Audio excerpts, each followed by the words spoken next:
ओम शांति। 6 फरवरी 1969 की अव्यक्त मुरली है। महिमा सुनना छोड़ो, महान बनो। सभी याद की यात्रा में बैठे हो। पढ़ाई का सार तो समझ में आ गया। उस सार को जीवन में ला कर के दुनिया को वह राज सुनाना है। रचयिता और रचना की नॉलेज को तो समझ गए हो। सुना तो बहुत है, लेकिन अब जो सुना है वह स्वरूप बन के सभी को दिखाना है। कैसे दिखाएंगे? आपकी हर चलन से बाप और दादा के चरित्र नजर आवें। आपकी आंखों में उसी बाप को देखें। आपकी वाणी से उन्हीं की नॉलेज को सुने। हर चलन में हर चरित्र समाया हुआ होना चाहिए। सिर्फ बाप के चरित्र नहीं, लेकिन बाप के चरित्र देख बच्चे भी चरित्रवान बन जाएं।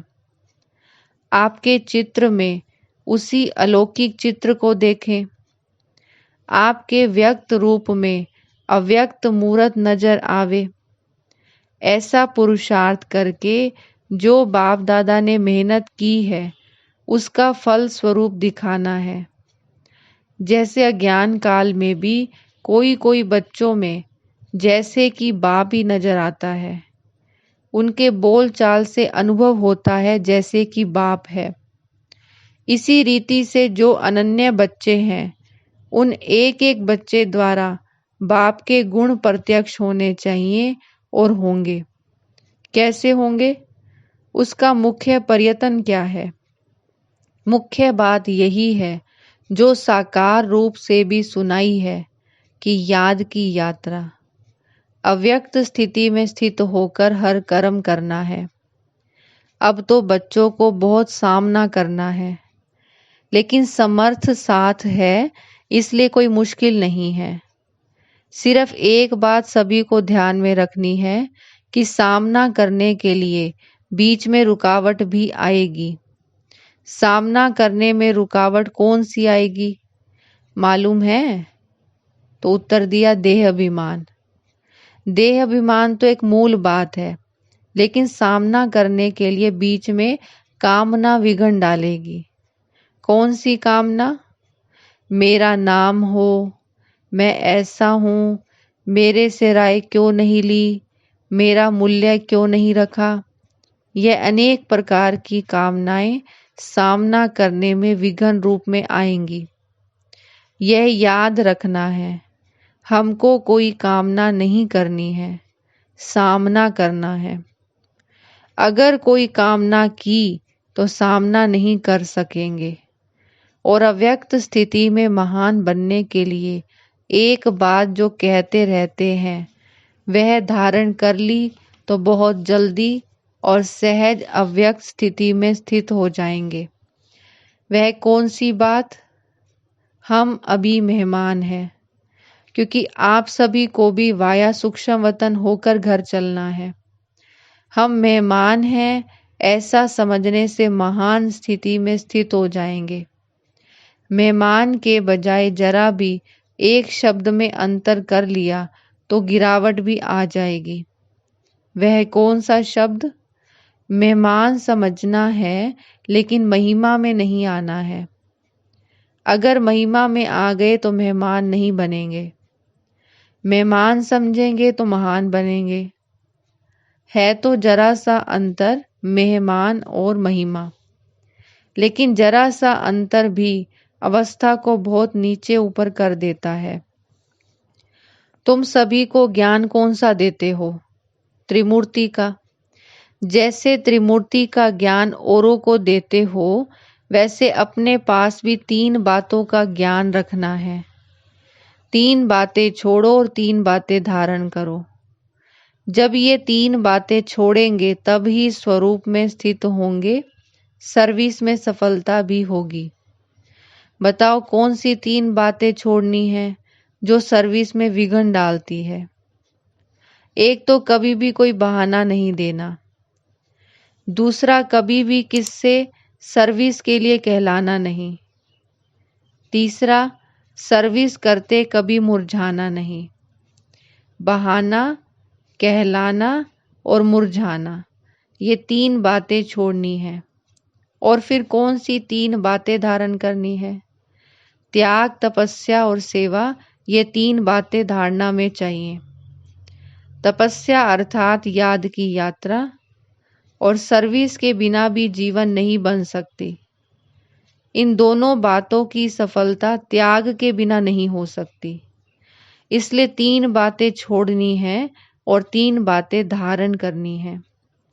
अगर इन तीनों बातों की धारणा हुई तो क्या बन जाएंगे? जो आपका गायन है ना, वही स्वरूप बन जाएंगे। यहाँ आबू में भी आपका गायन है। किस रूप में और कौन सा रूप यादगार का है? तपस्या के साथ साथ और भी कोई मुख्य रूप का यादगार है? जिन्होंने दिलवाड़ा मंदिर ध्यान से देखा होगा उन्हें याद होगा। जैसे तपस्वी हैं तो त्रिनेत्री भी हैं। त्रिनेत्री के साथ साथ याद त्रिमूर्ति की है। तो जैसा यादगार है त्रिनेत्री का, ऐसा बनना है। तीसरा नेत्र कौन सा है? ज्ञान का। ज्ञान का तीसरा नेत्र ही यादगार के रूप में दिखाया है। तपस्वी और त्रिनेत्री। तीसरा नेत्र कायम होगा तब ही तपस्वी बन सकेंगे। अगर ज्ञान का नेत्र गायब हो जाता है तो तपस्या भी नहीं रह सकती। इसलिए अब त्रिमूर्ति शब्द को भी याद करके धारणा में चलेंगे तो वह बन जाएंगे जो शक्तियों का गायन है। जो प्रभाव है वह देखने में आएगा। अभी गुप्त है। अभी तक शक्तियां गुप्त क्यों हैं? क्योंकि अभी तक अपने स्वमान, अपनी सर्विस और अपनी श्रेष्ठताएं अपने से ही गुप्त हैं। अपने से ही गुप्त होने के कारण सृष्टि से भी गुप्त है। जब अपने में प्रत्यक्षता आएगी तब सृष्टि में भी प्रत्यक्षता होगी। अभी शिवरात्रि का जो पर्व आ रहा है उनको और भी धूमधाम से मनाना है। बड़े उमंग और उल्लास से परिचय देना है, क्योंकि बाप के परिचय में बच्चों का परिचय भी आ जाता है। बच्चे बाप का परिचय देंगे तो बाप फिर अव्यक्त में बच्चों का परिचय, बच्चों का साक्षात्कार आत्माओं को कराते रहेंगे। तो इस शिवरात्रि पर कुछ नवीनता करके दिखानी है। क्या नवीनता करेंगे? अब तक जो भाषण किए हैं वह यथा योग, यथा शक्ति तो करते रहते हो, लेकिन अब खास शक्ति रूप से भाषण करने हैं। शक्ति रूप का भाषण क्या होता है? ललकार करना। क्या ललकार करेंगे? और ही जोर शोर से समय की पहचान दो और उनको बार बार सुनाओ कि यह बाप का कर्तव्य, अब जास्ती समय नहीं है। कुछ तो हाथ से गंवा दिया, लेकिन जो कुछ थोड़ा समय रहा है उनको भी गंवा न दो। ऐसे फोर्स से समय की पहचान दो। जैसे आजकल साइंस वाले ऐसे ऐसे बॉम्ब्स बना रहे हैं जो अपने स्थान पर बैठे हुए भी जहां बम लगाना होगा वहां का निशाना दूर बैठे भी कर सकते हैं। तो साइंस की शक्ति से तो श्रेष्ठ साइलेंस है। जैसे वह साइंस के लोग गोले बनाते हैं, वैसे अब शक्तियों को साइलेंस की शक्ति से गोले फेंकने हैं। शुरू शुरू में शक्तियों की ललकार ही चलती थी। अभी शुरू जैसी ललकार नहीं है। अभी विस्तार में पड़ गए हैं। विस्तार में पड़ने से ललकार का रूप गुप्त हो गया है। अभी फिर से बीज रूप अवस्था में स्थित होकर ललकार करो। उस ललकार से कईयों में बीज पड़ सकता है, लेकिन बीज रूप स्थिति में स्थित रहेंगे तो अनेक आत्माओं में समय की पहचान और बाप की पहचान का बीज पड़ेगा।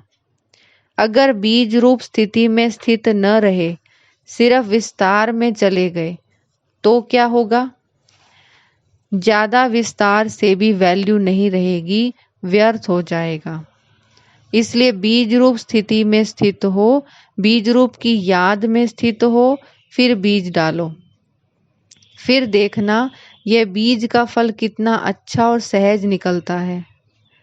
अभी तक मेहनत जास्ती की है, प्रत्यक्ष फल कम है। अभी मेहनत कम करो, प्रत्यक्ष फल ज्यादा दिखाओ। स्नेह तो सभी का है ही, लेकिन स्नेह का स्वरूप भी कुछ दिखाना है। यूं तो सदैव इस स्थिति में रहना चाहिए, लेकिन खास शिवरात्रि तक हर एक बच्चे को ऐसा समझना चाहिए जैसे शुरू में आप बच्चों की बट्ठी के प्रोग्राम चलते थे। इसी रीति से हर एक को समझना चाहिए। शिवरात्रि तक हमको याद की यात्रा की बट्ठी में ही रहना है, बिल्कुल अव्यक्त स्थिति में स्थित रहना है। अपनी चेकिंग करने का ध्यान रखो। फिर इस अव्यक्त स्थिति का कितना प्रभाव निकलता है। मुश्किल नहीं है, बहुत सहज है। कारोबार में आते हुए भी बट्ठी चल सकती है। यह तो आंतरिक स्थिति है। आंतरिक स्थिति का प्रभाव जास्ती पड़ता है। सभी अमृत वेले मुलाकात करते हो? अभी तक ऐसा वायुमंडल नहीं पहुंचा है। अब तक मधुबन वालों ने भी स्नेह का सबूत नहीं दिया है। चारों ओर से बहुत कम बच्चे हैं जिन्होंने स्नेह का सबूत दिया है। बाप का बच्चों से कितना स्नेह था। स्नेह का सबूत प्रैक्टिकल में कितना समय दिया, क्या दिया था याद है? खास अपनी तबीयत को भी न देखकर क्या सबूत दिया था। अपनी शारीरिक स्थिति को न देखते भी कितना समय खास सर्च लाइट देते थे। कितना समय स्नेह का सबूत दिया। आप कहते थे शरीर पर इफेक्ट आता है, लेकिन बाबा ने अपने शरीर को देखा तो ये स्नेह का सबूत था। अब बच्चों को भी रिटर्न में स्नेह का सबूत देना है। जो कर्म करके दिखाया वही करना है। अमृत वेले जैसे साकार रूप में करके दिखाया, वैसे ही बच्चों को करना चाहिए। नहीं तो अब तक यही रिजल्ट देखी है। इस बात में अपने दिल को खुश कर लेते हैं, उठे और बैठे, लेकिन वह रुहाब शक्ति स्वरूप की स्मृति नहीं रहती। शक्ति रूप के बदले क्या मिक्स हो गया है? सुस्ती। तो सुस्ती मिक्स होने से मुलाकात करते हैं, लेकिन लाइन क्लियर नहीं होती। इसलिए मुलाकात से जो अनुभव होना चाहिए वह नहीं कर पाते हैं। मिक्सचर है। यहाँ शुरू करेंगे तो मधुबन वासियों को देख सब करेंगे। मधुबन निवासी जो खास स्नेही हैं, उनको खास सैक्रिफाइस करना है। स्नेह में हमेशा सैक्रिफाइस किया जाता है। अच्छा, ओम शांति।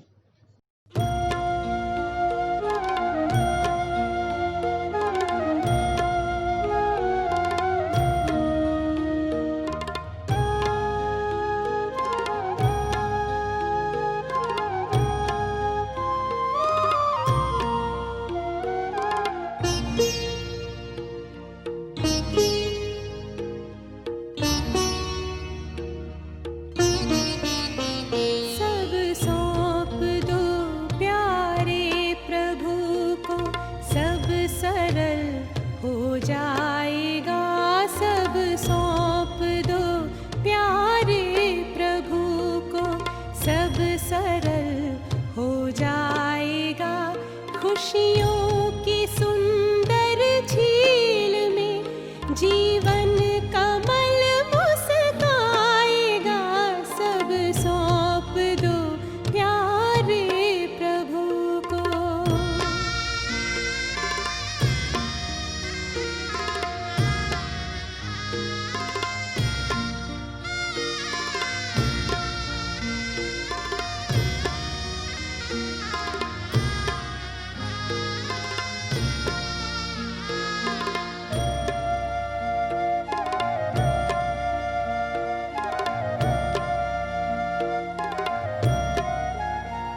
जाएगा